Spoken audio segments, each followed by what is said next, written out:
प्यारे प्रभु यीशु मसीह के नाम में आप सबको जय मसीह की। बाइबल स्टोरीज चैनल पर आप सबका स्वागत है। हमारे इस चैनल को देखने के लिए आप चैनल को सब्सक्राइब करें और बेल आइकन को भी ज़रूर दबाएं, तभी आपको हमारी आने वाली वीडियोस का नोटिफिकेशन मिलता रहेगा। आज मैं आपके लिए बाइबल की पुस्तक से एस्तेर की कहानी का संक्षिप्त विवरण लेकर आई हूँ। तो चलिए दोस्तों, हम वीडियो स्टार्ट करते हैं। बाइबल बताती है, शूशन नामक राज्य में शयर्श नाम का राजा राज्य करता था। उन दिनों राजा ने सभी कर्मचारियों को, प्रधानों को और सभी हाकिमों को भोज करवाया। उस भोज में उत्तम से उत्तम पदार्थ व दाख मधु भी दिया गया।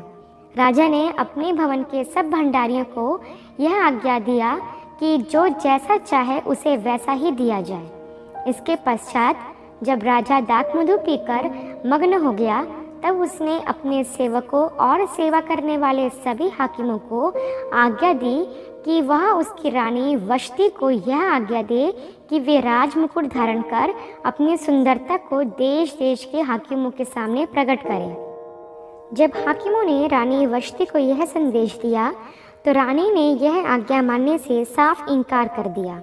इस पर राजा बहुत क्रोधित हुआ। तब राजा ने राजभवन के पंडितों से पूछा कि रानी ने यह आज्ञा का पालन नहीं किया है तो उसके साथ क्या करना चाहिए, क्योंकि वह अपने राजभवन की सभी सभा अपने पंडितों से लिया करता था।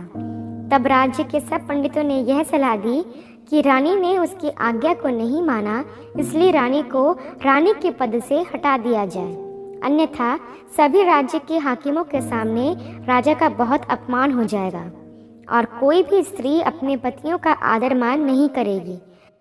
और यह बात राजा को अच्छी लगी तथा रानी वश्ती को पटरानी के पद से हटा दिया गया। और यह भी कहा गया कि राजा के लिए सुंदर तथा कुंवारी कन्या फिर से ढूंढी जाए। यह बात राजा को बहुत पसंद आई तथा ऐसे शूशन राज्य में कन्या के खोज के लिए उसके सभी सेवक निकल पड़े। उसी शूशन नगर में मोर्दकै नामक एक यहूदी भी रहा करता था तथा उसने अपनी चचेरी बहन एस्तर का पालन पोषण अपने पास रखकर ही किया था, क्योंकि उसके माता पिता मर गए थे। वे एस्तेर को अपनी बेटी की तरह मानता था।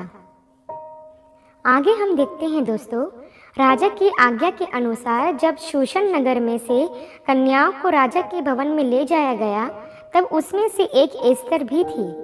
एस्तेर को राजभवन में रखा गया, जहां कन्याओं को राजा के सामने प्रकट करने के लिए ट्रेनिंग दी जाती थी तथा उनका श्रृंगार किया गया। तब तक एस्तेर ने अपनी जाति किसी को नहीं बताई थी कि वह एक यहूदी है, क्योंकि उसके चचेरे भाई ने मना किया था, क्योंकि वह जानता था कि वे लोग यहूदियों से नफरत करते थे। इसके 6 महीने पश्चात देखते हैं दोस्तों कि एस्तेर को राजा के सामने जाने की बारी आई। तब एस्तेर को श्रृंगार के साथ राजा के सामने ले जाया गया। तब जब राजा ने एस्तेर को देखा, तो वह उसके मन को और सबसे अधिक भाई तथा उसने एस्तेर के सिर पर राजमुकुट रखा तथा उसे पटरानी होने का अधिकार दिया। इस तरह वह यहूदी कन्या शूशन नगर की पटरानी हो गई। इसके आगे हम देखते हैं कि राजा के पास हामान नाम का एक व्यक्ति था, जो उस स्थान पर उच्च मंत्री था। राजा ने सब हाकिमों के ऊपर हामान को ठहराया था तथा वहाँ के सब हाकिम हामान को झुककर दंडवत करते थे, परंतु मोर्दकै उसे कभी झुककर दंडवत नहीं करता था, क्योंकि वह एक यहूदी व्यक्ति था और यहूदी अपने परमेश्वर को छोड़ और किसी को दंडवत नहीं करते थे। परंतु यह बात हामान को बहुत बुरी लगती थी, क्योंकि वह जान गया था कि मोर्दकै एक यहूदी है। इसलिए हामान ने उस राज्य में रहने वाले सभी यहूदियों को मरवा डालने की एक युक्ति बनाई। इसके पश्चात हामान राजा के पास गया तथा उसने राजा को कहा कि यहाँ इस राज्य में एक जाति रहती है, वो है यहूदियों की, जो राजभवन के आपकी सारी आज्ञाओं को नहीं स्वीकार करती है तथा उनके नियम सब लोगों से भिन्न होते हैं। यदि राजा को स्वीकार हो तो उस जाति को नष्ट करवा दिया जाए। क्योंकि हामान यहूदियों से जलन रखने वाला व्यक्ति था, और वह बहुत ही घमंडी व्यक्ति था। इसलिए उसने यह षड्यंत्र रचा।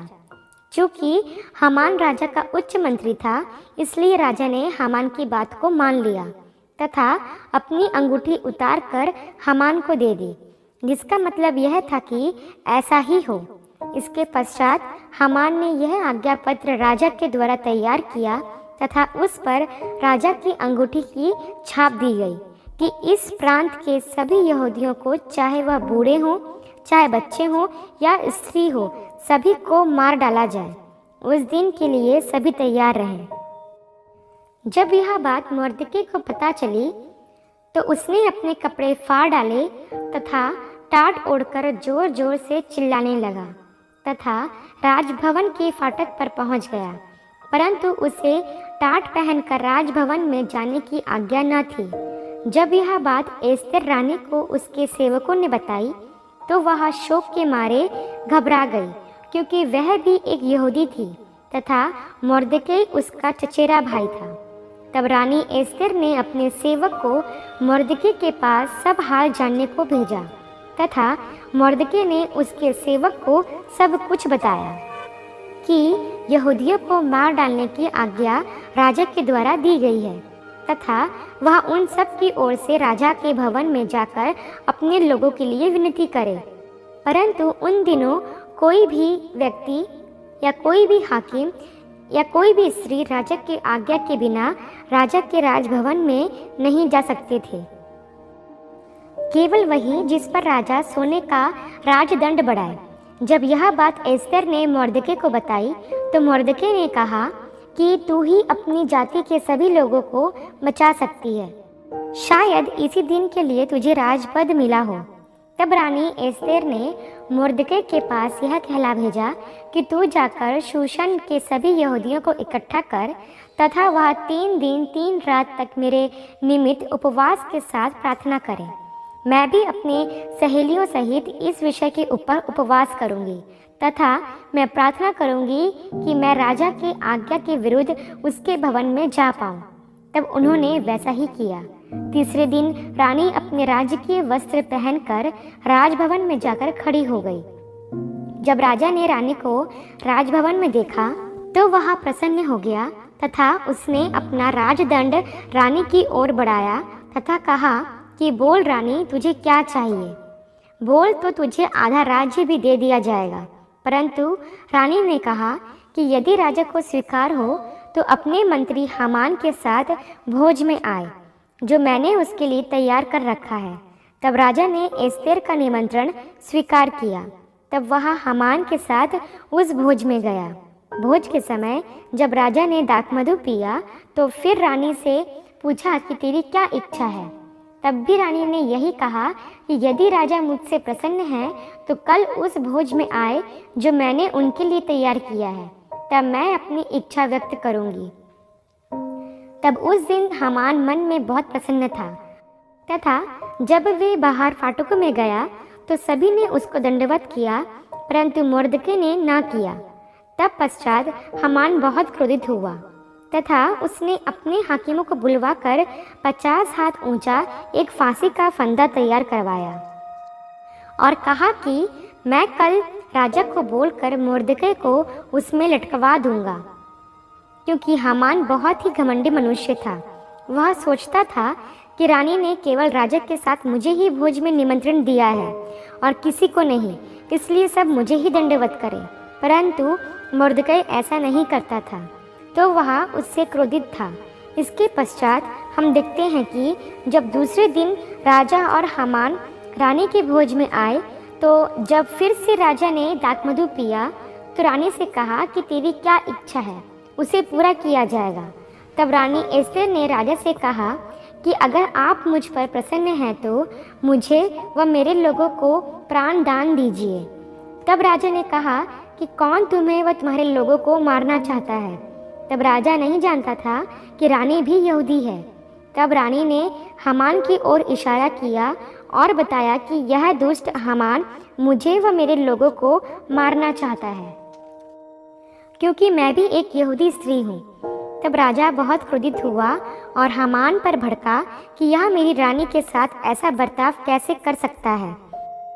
तब वहाँ खड़े और भी हाकिमों ने बताया कि हामान ने अपने पास 50 हाथ ऊंचा फांसी का फंदा भी बनवा रखा है, जिस पर यह रानी के चचेरे भाई मुर्दके को लटकवाना चाहता है। उन्होंने कहा, वह वही मुर्दके है जिसने बहुत समय पहले आपकी हित की बात कही थी। क्योंकि दोस्तों, बहुत समय पहले मुर्दके ने राजा के विरुद्ध में षड्यंत्र करने वाले 2 लोगों से राजा की जान भी बचाई थी। तब राजा बहुत क्रोधित हुआ तथा उसने अपने हाकिमों को यह आज्ञा दी कि हामान ने जो फांसी का फंदा तैयार किया है उसे ही उस पर लटकवा दिया जाए। तथा ऐसा ही हुआ। तथा इसके पश्चात राजा ने सभी यहूदियों को छोड़ दिया तथा हामान का घर बार रानी एस्थेर को सौंप दिया गया। तब राजा ने मुर्दके को बुलवाया, क्योंकि वह जान चुका था कि वह रानी का चचेरा भाई है। तथा उसने मुर्दके को वह अंगूठी दी जो हामान को दी थी। तब राजा ने मुर्दके को हामान का उच्च मंत्री वाला पद सौंप दिया। इस तरह हामान का स्थान अब मुर्दके को मिल गया। इसी प्रकार राजा ने वह आज्ञा पत्र भी वापस ले लिया और सभी यहूदी बचाए गए और उन्होंने आनंद का पर्व मनाया। और इस प्रकार यहूदी साम्राज्य अपने विरोधियों पर विजय हुई। इस तरह हामान के साम्राज्य पर यहूदियों ने युद्ध के अनुसार विजय पाई तथा वह उस प्रांत में आनंद के साथ रहे। इस प्रकार उस पूरे राज्य में एस्थेर रानी व उसके चचेरे भाई मुर्दके के द्वारा शांति फैल गई तथा सभी यहूदी बचाए गए। इस पूरे अध्याय में हम देखते हैं दोस्तों कि रानी एस्थेर ने किस प्रकार अपने लोगों की जान बचाई। उसने राजा के भवन में जाने का निर्णय भी लिया, जबकि वहाँ कोई नहीं जा सकता था, क्योंकि उसने अपने सच्चे परमेश्वर से उपवास के साथ प्रार्थना की थी। इसी प्रकार वह यह युद्ध जीतने पाई। उसी प्रकार दोस्तों, हमें भी संकटों में अपने परमेश्वर को पुकारना चाहिए व अपनी परिस्थितियों उसे सौंपनी चाहिए, क्योंकि संकट में छुड़ाने वाला वही सच्चा परमेश्वर है। वह अपनी प्रजा को कभी अकेला नहीं छोड़ता, जैसा कि यशायाह के 41 अध्याय के 10वें वचन में लिखा है, मत डर क्योंकि मैं तेरे संग हूँ, इधर उधर मत ताक क्योंकि मैं तेरा परमेश्वर हूँ। मैं तुझे दृढ़ करूँगा और तेरी सहायता करूँगा, अपने धर्ममय दाहिने हाथ से मैं तुझे संभाले रहूँगा। जी हाँ दोस्तों, हमें भी अपने संकटों में अपने परमेश्वर को पुकारना चाहिए। वह हमें संकटों में बचाने के योग्य और हमारी सहायता करने के योग्य परमेश्वर है। वह हमारे दुश्मनों पर हमें विजय दिलाता है, क्योंकि उसका वचन यशायाह के 54 अध्याय के 17वें वचन में लिखा है कि जितने हथियार तेरी हानि के लिए बनाए जाएं, उनमें से कोई सफल ना होगा, और जितने लोग मुद्दई होकर तुझ पर नालिश करें, उन सबों से जीत जाएगा। यहोवा के दासों का यही भाग होगा और वे मेरे ही कारण धर्मी ठहरेंगे। यहोवा की यही वाणी है। जैसे हामान से मुर्दके जीत गया। आशा करती हूँ कि आपको यह संक्षिप्त विवरण समझ में आया होगा। परमेश्वर आपको अपने पवित्र आत्मा की भरपूरी से सदा भरता रहे। यदि आप चाहते हैं कि दूसरे भी इन्हें सुनकर आशीष पाएं, तो दूसरों के साथ भी इसे शेयर कर सकते हैं, क्योंकि हमारे प्रभु यीशु मसीह की यही इच्छा है। आमीन and God bless you all.